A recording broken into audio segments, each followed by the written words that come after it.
first off, it's Friday, so the good news is we get to sleep in tomorrow. And it also means we get another chance to peer into the mind of our friend, political analyst Chuck Todd, host of the Chuck Todd Cast, which you can find at thechucktoddcast.com. All right, Chuck, President Trump's tariff deadline today, and some of them have now been put off for a week, but his latest executive order calls for much higher than threatened tariffs on many countries. However, I was following you on social media yesterday. You think there's a good chance his authority to levy tariffs could be stripped away. So explain, please.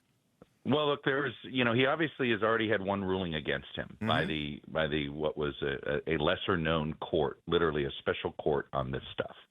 Now it's going through the regular federal court process, the appeals process. And yesterday was a hearing about it and in the appeals court. Look, the question is whether a 1977 emergency authority that the president used as his authority to set these levies and essentially usurp Congress's authority on this, whether it's a constitutional move. And this didn't get a very good reception that it is. This is likely to make it in the Supreme Court. And so let me just riddle you a scenario here. Let's assume the courts say, yeah, you know what, you don't have this authority. That emergency, it's unconstitutional. Congress has to actually give you this authority. Then this becomes a vote in Congress sometime in the winter or early spring of next year. And the party and elected Republicans have to go on the record on whether they want to do these tariffs. Right now, this has been Trump, and they've not ever had to cast a vote about it. Right?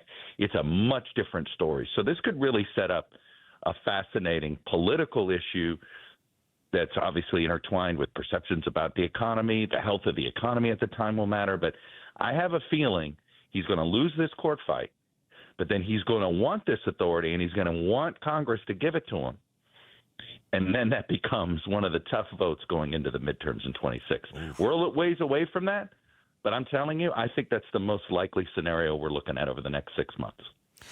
Chuck, is there anything more riveting than when a politician tells you what they are not going to do? Kamala Harris announcing she is not running for governor of California. How exciting for all of us. But she is putting out a book. Should it be required reading in political science classes on how to not run a campaign?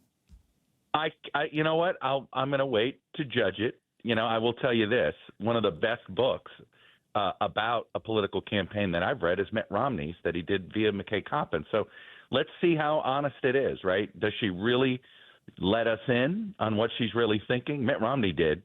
So I'm going to hold off on judging just yet. But look, I can't imagine anybody would have thought it was a good idea to follow in Richard Nixon's footsteps. Right, which would have been lose the presidential race, run for governor of your home state, and probably lose that too, right? Right. And that was the problem she had. How are you going to tell? Voters would have known. If she'd run for governor, you wanted to be president. You're only doing this because you lost. How do you answer that question to voters, right? And that's ultimately why Richard Nixon lost in 62. Voters didn't believe, we don't want to be your consolation prize. So maybe she's thinking about running for president. Look, if I were in her shoes, I wouldn't be running for anything until 2030 or 2032. Let people miss you. Yeah. And that can happen. We know this in politics. Yeah. Over time, How can we miss you if you won't go away? You're like, oh, right. Yeah. And then you're like, hey, I miss them. Maybe they weren't so bad. Yeah. And she might benefit from that. Now, in all fairness, at least not in the short term, but and not in the really, really long term, but in the long term, it did work out for Nixon. He came back and won the presidency, right? To me, that's exactly right. Tan, rested, and ready. Yeah. And that's the irony is that she's fairly young. She could run it in 2032. She's still younger than Biden and Trump. Right. I think in 2036, she's still younger than Biden and Trump. Good point. All right. Hey, South Park, which is a Paramount distributed show, went after President Trump pretty hard. And right after Paramount and Trump came to a settlement agreement, right after Paramount announced the cancellation of Stephen Colbert, love him or hate him, Chuck, Trey Parker and Matt Stone are fearless, are they not? I think they are the best satirists we have because if you've watched them over 25 years, and I have, okay, I'll admit I am all in on them. I've never missed an episode. I'm all in on them. They go after every sacred cow, left and right. Yeah. This one was brutal. There's no doubt about it, and it was made more brutal by Paramount. But, in a weird way, if you're Paramount, after the whole Colbert mess, the fact that there hasn't been any retribution here should be somewhat reassuring to artists that are at Paramount now. That this was, hey, if this had been a problem, don't you think we would have heard about it?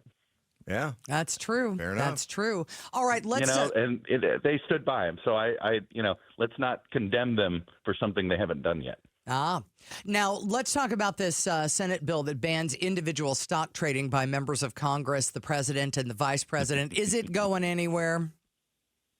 I can't believe this is not going anywhere, right? Isn't this like the easy? It's like, I mean, are you guys really going to vote for yourself? It's like basically voting for a pay raise for yourself. And here they go. Here's the thing, I don't mean, I can't believe, who the real cowards are here? It's the Republican senators who lied to Trump to say, hey, they're coming after you. They're going to make you sell Mar-a-Lago. We've got to be against this. It had nothing to do with Trump. Okay, so Holly put it in there. This really chapped me because it was Republican senators who were lying. They don't want to have to abide by these rules, and they lied to Trump to get him whipped up on it. Fact of the matter is this was only going to apply to the next president. And guess what? Separation of powers, it never would have applied to the president and vice president. Only everybody below those two. This is sort of, frankly, it's standard, the separation of powers doctrine makes it where Congress can't set a law on the president and the vice president. They can do it in every other part of the executive branch, but they can't do it on those two. But what really happened here, Republican senators didn't want to give up their chances to continue to trade stocks. And so they lied to Trump to spin him up on this. It's that's who the culprits are here. All right. Once again, that is Chuck Todd, the host of the Chuck Toddcast, which you can find at thechucktoddcast.com. Thanks for watching Arizona's Morning News. Click to watch more from KTAR News and hit the button in the middle to subscribe.